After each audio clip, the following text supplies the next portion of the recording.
السلام علیکم ورحمۃ اللہ وبرکاتہ۔ الحمدللہ رب العالمین والصلاة والسلام علی سید الانبیاء والمرسلین وعلی آلہ وصحبہ اجمعین، اما بعد۔ اعوذ باللہ من الشیطان الرجیم، بسم اللہ الرحمن الرحیم۔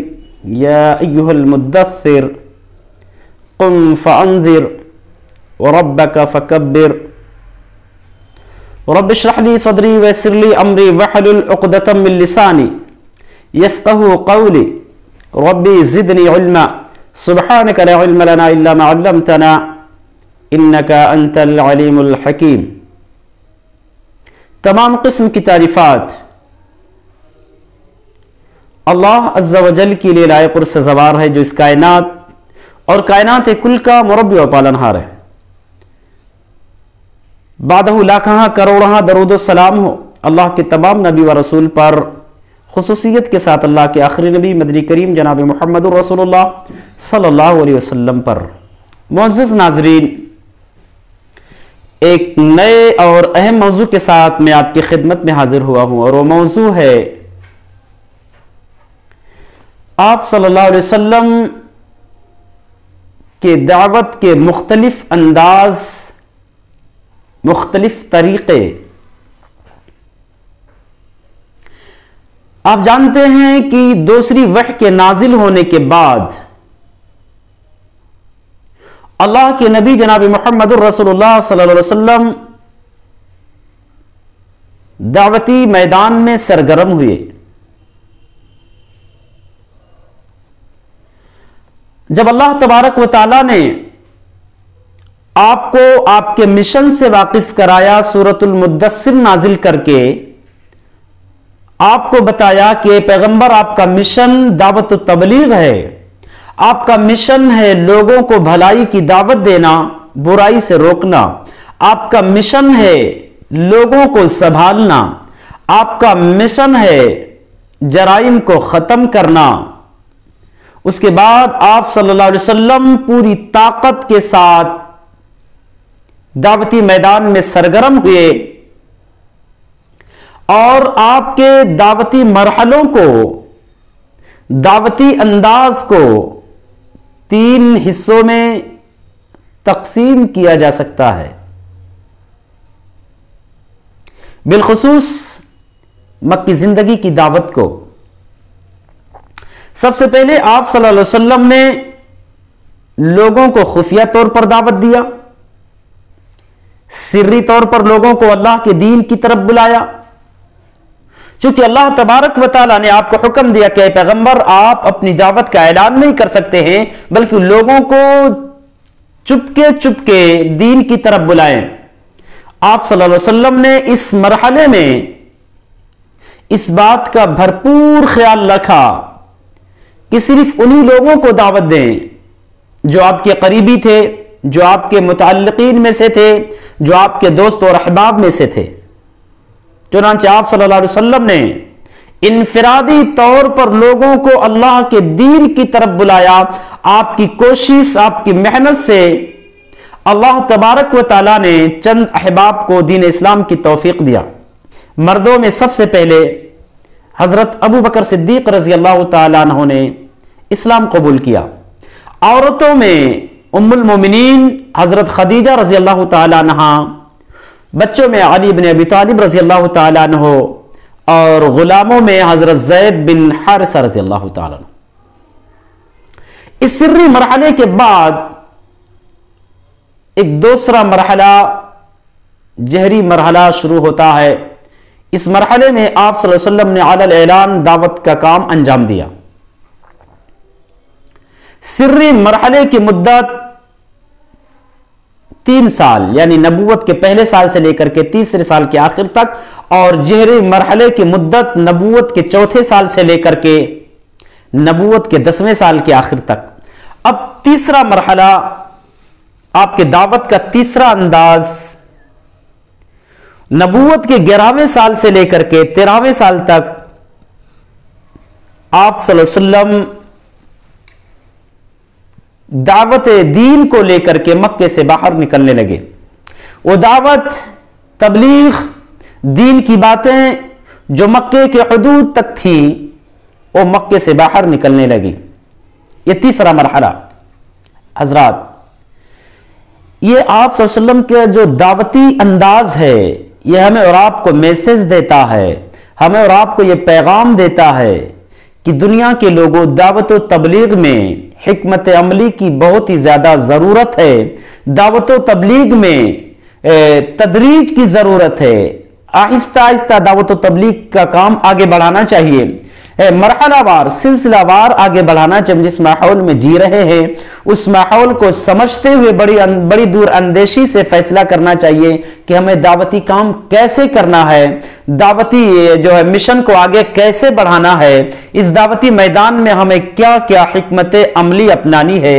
ये बहुत सारी बातें हमें मालूम हुई आपके इस दावती अंदाज से, इस दावती मरहले से। बहरहाल अल्लाह तबारक व तआला ने आपको हुक्म दिया कि ऐ पैगंबर, लोगों को जो है चुपके चुपके दीन की तरफ बुलाएं। आपने मुसलसल 3 साल तक लोगों को दीन की दावत छिप छिप करके दिया। अब 3 साल के बाद जब आप सल्लल्लाहु अलैहि वसल्लम चौथे साल में दाखिल हुए, जब आपने दाइयों की एक टीम तैयार कर ली, एक जमात आपने जब तश्कील दे दी दाइयों की, तब अल्लाह तबारक व तआला ने आपको हुक्म दिया, जिसका तज़किरा रब ने सूरतुल हिज्र आयत नंबर 94 के अंदर किया है। अल्लाह ने इरशाद फरमाया, फस्दा बिमा तुमर वारिस अनिल मुशरिकीन, कि ऐ पैगंबर, अब आप अपने मिशन का ऐलान करें। अलल ऐलान, लोगों को दीन की दावत दें, दीन की तरफ बुलाएं, लोगों को तौहीद की दावत दें। जिस बात का रब्बुल आलमीन आपको हुक्म दे पैगंबर, आप उसका ऐलान करें। इसी तरीके से सूरत शुरा आयत नंबर 214 के अंदर अल्लाह ने इरशाद फरमाया, वअंज़िर अशीरतकल अक़रबीन, कि ऐ पैगंबर, अब आप अपने करीबी रिश्तेदारों को जहन्नम के आग से डराएं।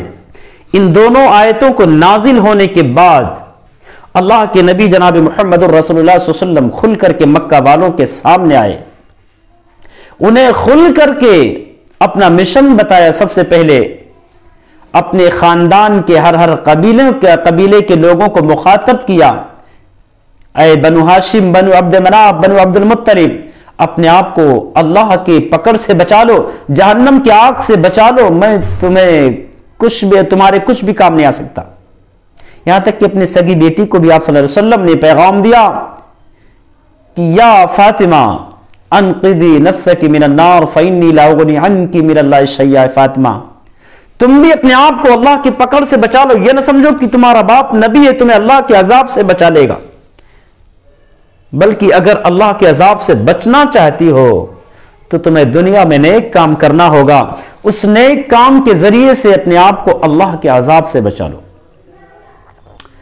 मोअज़्ज़ज़ नाज़रीन, ये आप सल्लल्लाहु अलैहि वसल्लम के दावत के मुख्तलिफ मरहले थे, ये मुख्तलिफ अंदाज था। सबसे पहले सिर्री मरहला, सिर्री अंदाज में, खुफिया अंदाज में लोगों को दावत दिया।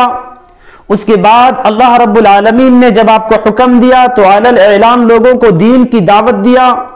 उसके बाद 11वें साल से अल्लाह रब्बुल आलमीन के हुक्म के मुताबिक मक्के से बाहर जो है दीन की दावत लेकर के लोगों तक आप सल्लल्लाहु अलैहि वसल्लम ने पहुंचना शुरू किया, लोगों तक जो है दीन की दावत पहुंचाने लगे 11वें साल से लेकर के 13वें साल तक। और हजरात, एक अहम बात आप सल्लल्लाहु अलैहि वसल्लम के इस दाइयाना अंदाज से और इस दाइयाना तौर तरीके से और इस दावती मरहले से एक अहम बात यह भी मालूम हुआ, जो आप सल्लल्लाहु अलैहि वसल्लम ने लोगों को मरहलावार, सिलसिलावार लोगों और दीन की तरफ बुलाया। इससे एक और अहम बात मालूम हुआ कि दावत दीन में जोश से ज्यादा होश की जरूरत है, जज्बात से ज्यादा सब्र की जरूरत है। दीन का काम, दीन का मामला हिकमत अमली की रोशनी भी करना चाहिए। अगर हम और आप अपनी दावत को, अपने मिशन को मुख्तलिफ किस्म के खतरात से बचाना चाहते हैं तो हमें दीन की रोशनी में दावत के मिशन को आगे बढ़ाना होना, हिकमत अमली की रोशनी में अपने इस मिशन को आगे बढ़ाना होगा। जिस माहौल में हम जी रहे हैं, जहां पूरा का पूरा माहौल दुश्मनों का हो, पूरा का पूरा समाज कुफार और मुशरिकीन का हो, ऐसे माहौल में, ऐसे समाज और मुआशरे में एक दाई की जिम्मेदारी बनती है कि वो निहायत ही फूंक फूंक करके कदम बढ़ाए और इनफरादी कोशिशों से अपने मिशन को आगे बढ़ाए, पहले अपना कदम जमाए।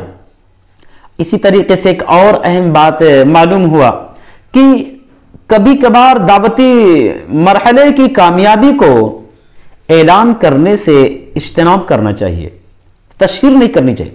क्योंकि जब आप तारीख का मुताला करेंगे तो आपको मालूम होगा कि तशहीर से, ऐलान करने से बहुत बड़ा नुकसान होता है दीन का। दावत और तबलीग के मामले में बहुत बड़ी रुकावट बन जाती है वह तशहीर। आपको मालूम होगा कि सन 1980 की बात है, 81 की बात है, जो है तमिलनाडु के एक गांव जो मीनाक्षीपुरम का मसला है, वहां गालिबन दलितों का दलितों की बहुत बड़ी जमात ने इस्लाम से मुतासिर होकर के इस्लाम कबूल कर लिया। मुसलमानों ने इतनी खुशी मनाई और इस वाक़ये की इतनी तशहीर की, इतना ऐलान किया, इतना फैलाया कि ये तशहीर, ये ऐलान एक बहुत बड़े फसाद का सबब बना। क्योंकि जो फिरका परस्त ताकतें थी, आरएसएस, बजरंग दल, हिंदू युवा और दीगर इस्लाम दुश्मन संगठनें जो थी वहां पहुंचे, उन्होंने उन दलितों को, जो मुसलमान हुए थे, जो नौ मुस्लिम थे, उन्हें धमकी दिया, उन्हें डराया, धमकाया, लालच दिया। उनके धमकाने से वो लोग मुर्तद तो नहीं हुए, लेकिन दावत व तबलीग के मैदान में बहुत बड़ा रुकावट बन चुका था। क्योंकि हिंदू बेदार हो चुके थे, उन्होंने इतनी कोशिश कर डाली कि हिंदुस्तानी लॉ के हिसाब से, हिंदुस्तानी कानून के मुताबिक हर शख्स को तब्दीली मजहब का इख्तियार है, लेकिन उन्होंने कहा यह कानून बदला जाए। अगर यह कानून बदला नहीं गया तो हिंदुस्तान के सारे हिंदू मुसलमान बन जाएंगे। तो मुअज़्ज़ज़ नाज़रीन, कभी कभार हमें दावती मैदान के कामयाबी को ऐलान नहीं करना चाहिए, उसे छिपाना चाहिए, और शरीयत इसकी इजाजत भी देती है। अगर कोई मुसलमान होता है उसके ऐलान से इज्तिनाब करें। क्योंकि जो मुसलमान, जो हिंदू इस्लाम कबूल करता है, वो लोगों से, अपने रिश्तेदारों से चंद महीनों तक, एक मुद्दत तक अपने ईमान को छिपाना चाहता है, और शरीयत इजाजत भी देती है कि वो छिपा सकता है। जैसा कि अल्लाह ताला ने सूरतुल मोमिन के अंदर हजरत मूसा अलैहिस्सलाम का तस्करा करते हुए एक मोमिन इंसान का जिक्र किया। वो इंसान जो फिरौन के दरबार में रहते हुए हजरत मूसा की दावत से इस कदर मुतासिर हुआ कि मूसा अलैहिस्सलाम पर ईमान ला लिया, लेकिन फिरौन के जुल्म के डर से अपने ईमान को छिपाए हुए था। लेकिन एक वक्त ऐसा भी आया कि जब उसने सुना कि लोग मूसा अलैहिस्सलाम को कत्ल करने की साजिशें कर रहे हैं, तो वही रजुल मोमिन, वही मुसलमान लोगों को समझाने लगा कि सिर्फ इसमें मूसा को तुम लोग कत्ल करने का प्लान कर रहे हो कि मूसा ये कह रहे यक़ूल रब्बी अल्लाह, मेरा रब अल्लाह, यानी एक अल्लाह को मानने की सजा तुम ये दे रहे हो कि उसे कत्ल की प्लान कर, कत्ल करने की साजिशें करो। मुअज़्ज़ज़ नाज़रीन, कहना यह है कि कभी कभी दावती मरहले की कामयाबी को जो है छिपा देना चाहिए, उसे ऐलान नहीं करना चाहिए। हाँ, ऐलान करो अगर हालात साजगार हो।